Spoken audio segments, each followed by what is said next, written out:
Hello everyone, how are you? Here to tell you, what match happened on Friday Night SmackDown that even main event for February the 18th, 2022. Also in this video, I'm going to be talking just a couple quick things about Elimination Chamber that I've seen with some good friends of mine. SmackDown wasn't a live show this week. It was pre-taped from last week's show. After last week's show went off the air, they did this week's show pre-taped ahead of time because a lot of superstars haven't traveled to Saudi Arabia. And that's a lot of flight time, like back and forth and that, so they couldn't do a live show, so it's pre-taped. So there was apparently some editing happening on some segments. So I give you the match on SmackDown that wasn't all that good. Arvar of the Viking Raiders took on Jey Uso with the respective partners ringside. As soon as that bell rung, Jey hit two back-to-back super kicks, knocked down Arvar. Arvar eventually got up from a headlock. Did the cartwheel into the clothesline, the running Blanco Buster in the corner, hit a top rope splash. All of a sudden, as he was pinning Jey, Jimmy got involved, hit him across the back of one of the Viking Raiders' helmets.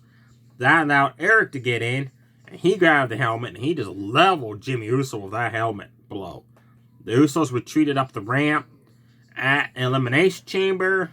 They were faced off with the SmackDown Tag Team titles. I was really looking forward to the match. Match never happened. The Usos jumped the Viking Raiders during the entrance, beat the crap out of them, and took off up the ramp to the back. So this rivalry is far from over. I think it's going to continue on to WrestleMania, probably. Well, I got my fingers crossed the Viking Raiders win the tag team titles in the Usos' longest reigning tag team streak, currently on SmackDown for the tag team titles run. Because on Raw, those guys were Raw tag team champions. And then they fell below the radar. SmackDown from the draft, they're doing good. So hopefully if them win those belts, they could boost them way back up to a mid-level card again. Now on to the two matches of SmackDown that are worth watching, folks. Sami Zayn faced Sensei Nakamura for the Intercontinental title. Rick Boogs was not at ringside. He's still without injury. He had some nerve damage done from last week when Sami's talk show microphone fame shocked both of them or something stupid like that. Great match these guys put on.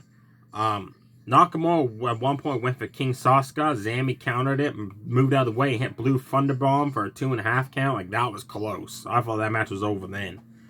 Nakamura at one point hit the run-in drive-by knee on the outside. He went to do it again right across Sami Zayn's back, but Sami rolled out of the way, so Nakamura crashed a burn on the outside, holding onto his hurt leg.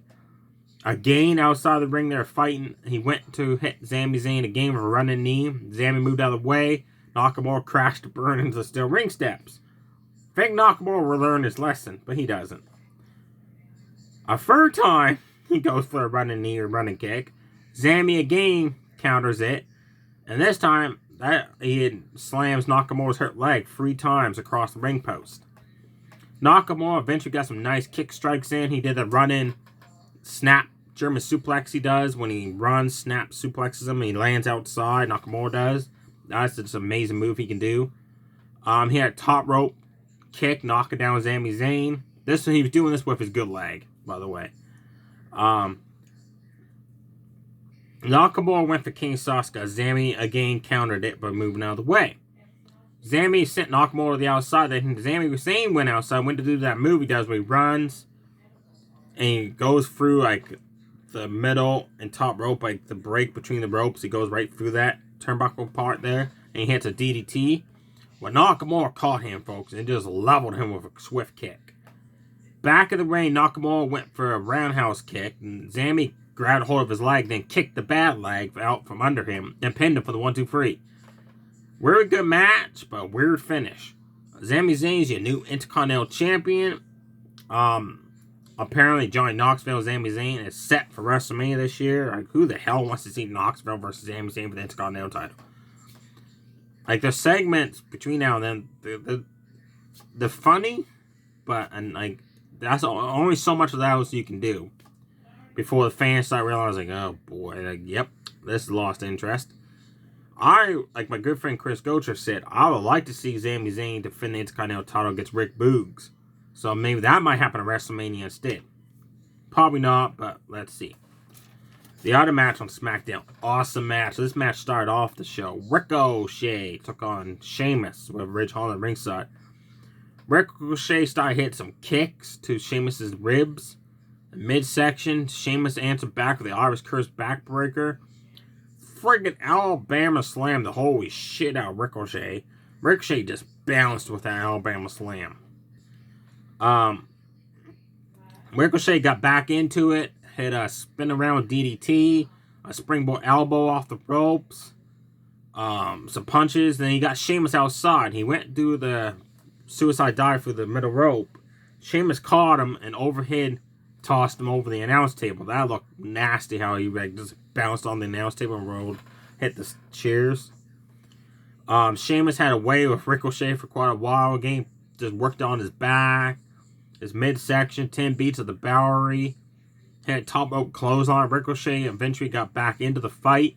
He had a jawbreaker and then a jump up knee would stun Sheamus.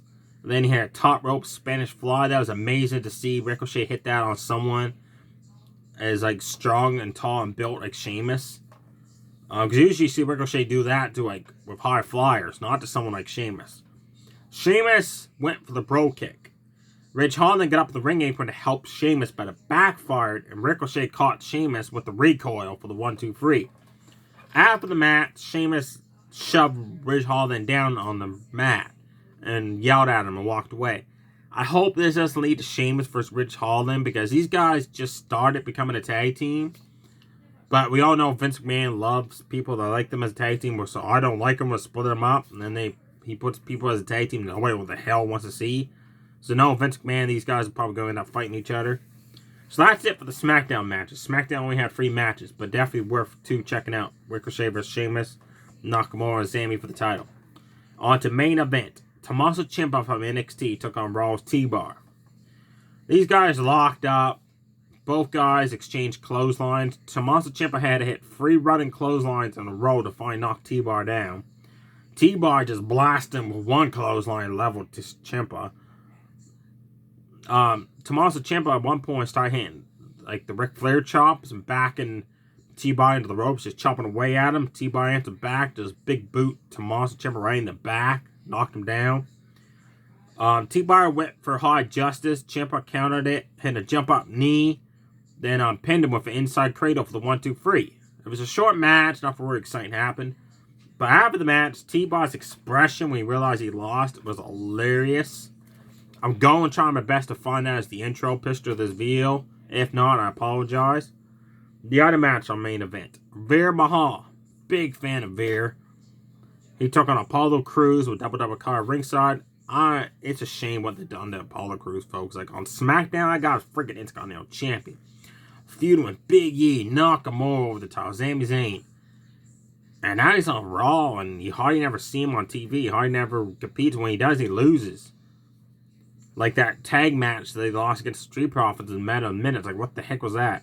It just goes to show when WWE does the draft, it hurts some talents when they leave one show to the other. And Apollo Crews is an example of that. Great match these two put on, though, man. Apollo Crews took the fight to Veer, folks. Veer did that jump up elbow drop he does when the guy's laid out on the ring apron. On the mat. Freaking that guy, Veer, gets a lot of freaking height time. Every time on that elbow drop. They did 2 back-to-back stinger splashes in the corner. Did that jump up takedown splash he does. Knocked down Apollo. He just beat up Apollo. Until Apollo's guy dumped up a car, caused a distraction up on the ring apron. And then Apollo just started throwing punches on Veer's back. And then the back of his head. And then he turned around just smacking him in the face. Then Apollo hit 2 back-to-back enziguri kicks. A standing shooting star. Moonsault onto Veer, but could not get a free count. Veer fought back and won the match with that neck breaker into a DDT he does for the 1-2-3.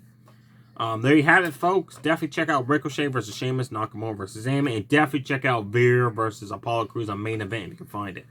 Now, quickly, watch the Elimination Chamber. Miz of Mysterio, good match. Definitely check that match out on the pre-show. The Raw Women's Chamber match was good, except who won it. Bianca Belair won it. that was a complete letdown. It should have been Liv Morgan because her feud with Becky Lynch was never actually officially done. Becky cheated twice to win the match to keep the title against Liv Morgan, so it makes sense for Liv Morgan to be the one to face Becky at WrestleMania and maybe beat her for the title and hope again Bianca Belair. The Man's Chamber match, yeah. Bobby Lashley never competed. Brock Lesnar kicked out of the chamber before his time was up.